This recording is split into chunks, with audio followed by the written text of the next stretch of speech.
Sorry. Hey, eighth grade. We've been reading about Sophie, and she has just spent the night in Howl's moving castle. Chapter 4, in which Sophie discovers several strange things. When Sophie woke up, daylight was streaming across her. Since Sophie remembered no windows at all in the castle, her first notion was that she had fallen asleep trimming hats and dreamed of leaving home. The fire in front of her had sunk to rosy charcoal and white ash, which convinced her that she had certainly dreamt that there was a fire demon. But her very first movements told her that there were some things she had not dreamed. There were sharp cracks all over her body. "Ow!" she exclaimed. "I ache all over." The voice that exclaimed was weak, cracked, piping. She put her knobby hands to her face and felt her wrinkles. At that she discovered she had been in a state of shock all yesterday. She was very angry indeed with the Witch of the Waste for doing this to her, hugely, enormously angry. "Sailing into shops and turning people old!" she exclaimed. "Oh, what I won't do to her!" Her anger made her jump up in a salvo of cracks and creaks and hobble over to the unexpected window. It was above the workbench. To her utter astonishment, the view from it was the view of a dockside town. She could see a sloping, unpaved street lined with small, rather poor-looking houses, and masts sticking up from beyond roofs. Beyond the masts she caught the glimmer of the sea, which was something that she had never seen in her life before. "Wherever am I?" Sophie asked the skull standing on the bench. "I don't expect you to answer that, my friend," she added hastily, remembering that this was a wizard's castle, and she turned round to take a look at the room. It was quite a small room, with heavy black beams in the ceiling. By daylight it was amazingly dirty. The stones of the floor were stained and greasy, ash was piled within the fender, and the cobwebs hung in dusty droops from the beams. There was a layer of dust on the skull. Sophie absently wiped it off as she went to peer into the sink beside the workbench. She shuddered at the pink and gray slime in it, and the white slime dripping from the pump above it. Howl obviously did not care what squalor his servants lived in. The rest of the castle had to be beyond one or other of the four low black doors around the room. Sophie opened the nearest, in the end wall beyond the bench. There was a large bathroom beyond it. In some ways it was a bathroom you might normally find in only a palace, full of luxuries such as an indoor toilet or a shower stall, an immense bath with clawed feet, and mirrors on every wall. But it was even dirtier than the other room.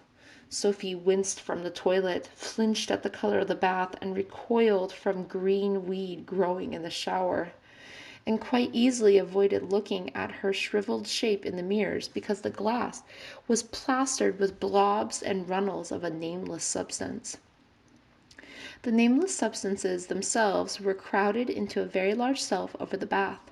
They were in jars, boxes, tubes, and hundreds of tattered brown packages and paper bags. The biggest jar had a name. It was called drying powder in crooked letters. Sophie was not sure whether there should be a D in that or not, but she picked up a packet at random. It had skin scrawled on it, and she put it back hurriedly. Another jar said eyes in the same scrawl. A tube stated for decay. "It seemed to work too," Sophie murmured, looking into the washbin with a shiver. Water ran into the basin when she turned a blue-green knob that might have been brass and washed some of the decay away. Sophie rinsed her hands and face in the water without touching the basin, but she did not have the courage to use drying powder. She dried the water with her skirt and then set off to the next back door. That one opened onto a flight of rickety wooden stairs. Sophie heard someone move up there and shut the door hurriedly. It seemed only to lead to a sort of loft anyway. She hobbled to the next door. By now she was moving quite easily. She was a hale old woman, as she had discovered yesterday. The third door opened into a poky backyard with high brick walls. It contained a big stack of logs and a higgledy-piggledy heaps of what seemed to be scrap iron, wheels, buckets, metal sheeting, wires, mounted almost to the tops of the walls. Sophie shut that door too, rather puzzled, because it did not seem to match the castle at all. There was no castle to be seen above the brick walls. They ended at the sky. Sophie could only think that this part was round the side where the invisible wall had stopped her like the night before. She opened the fourth door, and it was just a broom cupboard, with two fine but dusty velvet cloaks hanging on the brooms. Sophie shut it again, slowly.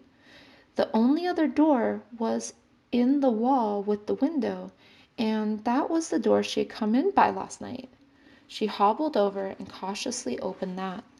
She stood for a moment looking out at the slowly moving view of the hills, watching Heather slide past underneath the door, feeling the wind blow her wispy hair, and listening to the rumble and grind of the big black stones as the castle moved. Then she shut the door and went to the window, and there was the seaport town again. It was no picture. A woman had opened the door opposite and was sweeping dust onto the street. Behind that house a grayish canvas sail was going up, and a mast in brisk jerks, disturbing a flock of seagulls into flying round and round against the glimmering sea. "I don't understand," she told the human skull. And then, because the fire looked almost out, she went and put a couple of logs and raked away some of the ash. Green flames climbed between the logs, small and curly, and shot up into the long blue face with the flaming green hair. "Good morning," said the fire demon. "Don't forget, we have a bargain." So, none of this was a dream. Sophie was not much given to crying, but she sat in the chair for quite a while, staring at a blurred and sliding fire demon, and did not pay much attention to the sounds of Michael getting up until she found him standing beside her, looking embarrassed and a little exasperated. "You're still here?" he said. "Is something the matter?" Sophie sniffed. "I'm old," she began, but it was just as the witch had said and the fire demon had guessed. Michael said cheerfully, "Well, it comes to us all in time. Would you like some breakfast?" Sophie discovered that she was a very hale old woman indeed. After only bread and cheese at lunchtime yesterday, she was ravenous. "Yes," she said, and when Michael went to the closet in the wall, she sprang up and peered over his shoulder to see what there was to eat. "I'm afraid there's only bread and cheese," Michael said rather stiffly. "But there's a whole basket of eggs in there," Sophie said. "And isn't that bacon? And what about this hot drink as well? Where's your kettle?" There isn't one," Michael said. "How's the only one that can cook?" "I can cook," said Sophie. "Unhook that frying pan and I'll show you." She reached for the large black pan hanging on the closet wall, in spite of Michael trying to prevent her.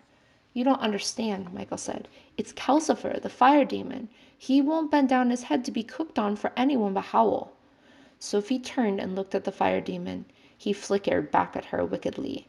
"I refuse to be exploited," said Calcifer. "You mean," Sophie said to Michael, "that you have to do without even a hot drink unless Howl is here?" Michael gave an embarrassed nod. "Then you're the one that's being exploited," said Sophie. "Give that here," and she wrenched the pan from Michael's resting fingers, plonked the bacon into it, and plopped a handy wooden spoon into the egg basket, and marched with the lot to the fireplace. "Now, Calcifer," she said, "let's have no more nonsense. Bend down your head." "You can't make me," cackled the fire demon. "Oh, yes, I can," Sophie cackled back, with ferocity that had often stopped both her sisters in mid-fight. "If you don't, I shall pour water on you, or I shall pick up the tongs and take away both your logs," she added, as she got herself creakingly onto her knees by the hearth. "And there," she whispered, "or I can go back on our bargain, or tell Howl about it, can't I?" "Ah, curses!" Calcifer spat. "Why did you let her in here, Michael?" Sulkily, he bent his blue face forward until all that could be seen of him was a ring of curly green flames dancing on the logs. "Thank you," Sophie said, and slapped the heavy pan onto the green ring to make sure that Calcifer did not suddenly rise up again. "I hope your bacon burns," Calcifer said, muffled under the pan. Sophie slapped slices of bacon into the pan. It was good and hot. The bacon sizzled, and she had to wrap her skirt around her hand to hold the handle. The door opened, but she did not notice because of the sizzling. Don't be silly, she told Calcifer, and hold still because I want to break in the eggs. Oh, hello, Howl, Michael said helplessly. Sophie turned around at that. Rather hurriedly, she stared. The tall young fellow in a flamboyant blue and silver suit who had just come in the act of leaning a guitar in the corner. He brushed the fair hair from his rather curious green glass eyes and stared back. His long, angular face was perplexed. "Who on earth are you?" said Howl. "Where have I seen you before?" I'm a total stranger," Sophie lied firmly. After all, Howl had only met her long enough to call her a mouse before, so it was almost true. She ought to have been thanking her stars for the lucky escape she had had then, she supposed, but in fact her main thought was, good gracious, Wizard Howl is only a child in his 20s for all his wickedness. It made such a difference to be old, she thought, as she turned the bacon over in the pan, and she would have rather died than let this overdressed boy know that she was the girl he had pitied on May Day. Hearts and souls did not enter into it. Howl was not going to know. And that's where we'll stop for today. Thanks for listening. Bye, guys.